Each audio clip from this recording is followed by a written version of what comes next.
Hi, this is Andy Cato speaking, and I recommend that you take Groove Armada Toasted.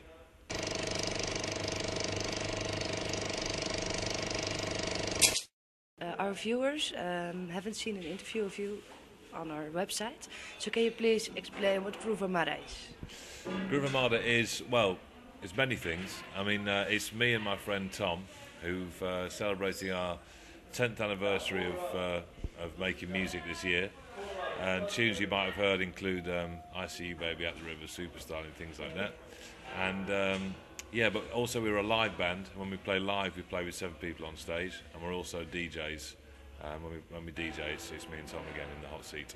Yeah, because one of you has a club. Are you the one, right? We used to have a club. Groove Armada used to be a club. That's where the name from yeah, is. but it was owned by you, right? Well, not the building, but the night was. Oh, yeah. Yeah, okay. I wish the building was, because it was on Piccadilly Circus. I don't know how to work the rest of my Oh, life. really? But yeah, that used to be a club night. That's how it all started. And you were just putting your music to the audience, right? Yeah, we were just DJing, and we started making records as Groove Armada to promote the night. Really, that was the idea. Okay. Your last album was released like in 2002. What's the name? Love Box. Yeah. And after that, you released a best of CD. Why did it take so long to make a new record like this? What do you know? Well, basically, after 2002, in the autumn, Lovebox came out. So 2003 was touring and promoting that as normal. And then 2004, the best of came out. Yeah. So 2004 was when we went to 17 countries, played to 2 million people, and travelled 46,000 miles. So that was quite busy. So yeah, so that all kind of finished up in 2005, and then we decided that Groove Armada was over. And then about 3 months later, we changed our mind and started making the new record, and here we are. So how long did it take to make this record? Well, we started it in the beginning of 2006 last year, a little bit, but we both had solo stuff going on as well. So it was kind of now and again we'd do a bit. Oh, but it's quite fast.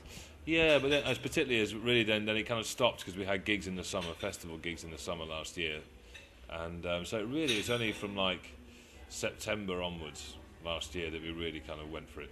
Right, and you made all the songs by yourself, right, with some help of other artists? Yeah, we featured various vocalists that came down to the studio, and we worked with them on songs. It features all kinds of people, from like, you know, legends like Candy Staton to you know, new people like the rock singer Alan Donahue from the Rakes, or Rhymefest, who's the new big hip hop name in the UK, and the list goes on.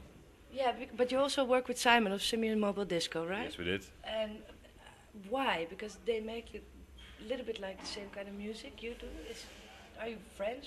No, but just like his vocals. I mean, like his vocals, I mean, he's got a good voice. He's got a distinctive voice, but mainly his lyrics are great. You know, he has this way of sort of, in very simple, catchy lines, getting over really nice emotions. So you let the artist write their own lyrics? Sometimes, it depends. I mean, if you're working with a rapper, then obviously you do, because that's what they do. And, you know, I'm not going to start telling them what to say.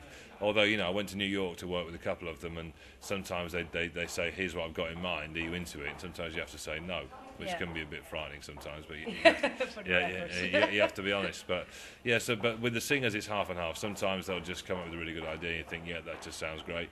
Sometimes you'll write it for them and give it to them to sing. It just depends. All right, because the song called, I have to look for that, Song for Mutia. Song for Mutia, yeah. Yeah, it looks very much like the Sugar Babes. It's the same style like the Sugar Babes had. Well, she is. Yeah, of Sugar course Babes. she's a singer. Yeah. But did you choose for it, or?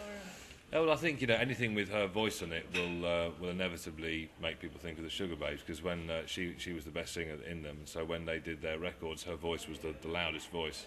So there's always going to be a bit of that, you know. Yeah.